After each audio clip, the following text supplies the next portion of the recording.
Hey everyone, it is Tasty Taste from Blood of Kittens, and if you want to see just how much Harlequins dominated the meta last month, you're going to have to wait for this quick intro.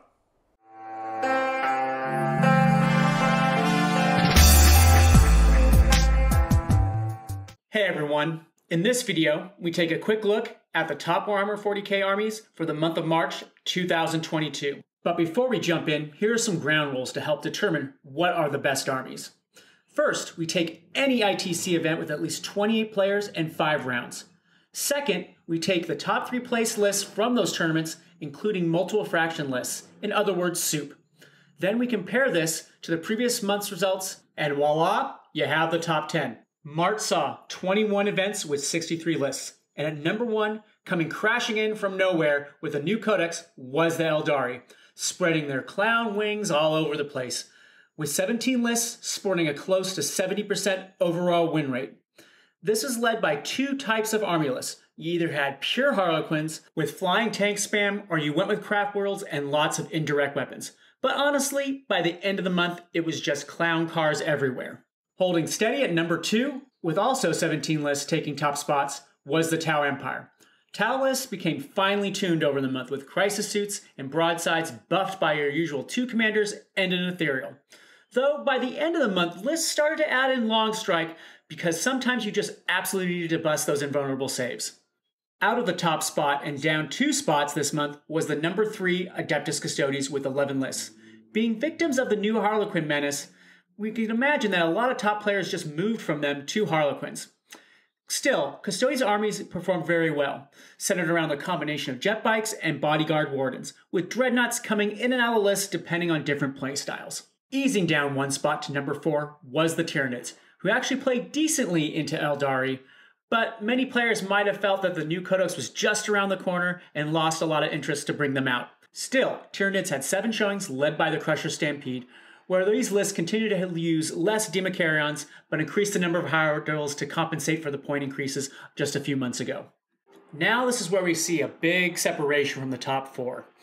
Moving up 1 spot to number 5 are the Necrons, who had 4 lists make it in. It is really amazing to see the second oldest 9th edition codex still performing quite well. Thanks to the New Year update, everything they needed they got, with core keyword everywhere and some timely point drops. We saw more Necron armies use blobs of flayed ones supported by all kinds of destroyers and sometimes the Silent King.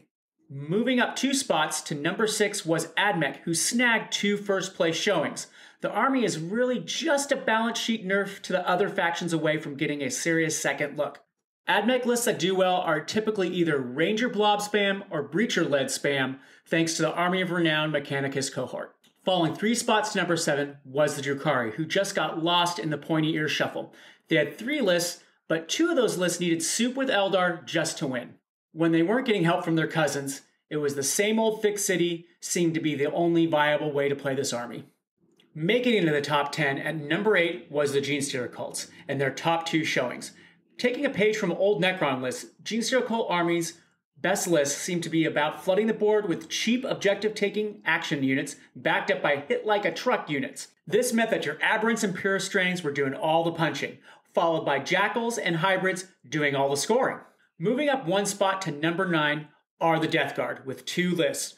Now, don't expect any new revelations here, as Deathguard still always start with 3 Plague Burst Crawlers and then take whatever combination of Plague Marines or Bloatlord Terminators they feel comfortable with. Finally, at number 10, and dropping, sadly, 5 spots, were the Orcs, who stomped their way to only 1 placing, thanks to a Gaz-led Goth list. Orcs seem to be really stuck in a world where if the game ended by turn 4, they would win.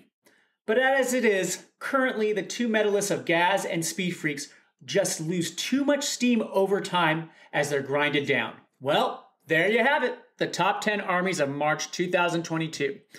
Just as a side note, Grey Knights were the only army to fall out of the top 10 from last month.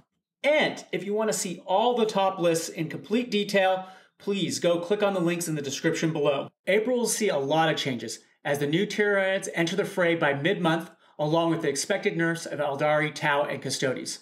So it's very hard to make any future predictions because April should feel like 2 different worlds when it comes to lists the top players will be playing. And last but not least, If you want to see more of this content, please leave a comment below and hit the thumbs up button, subscribe, and bell icons.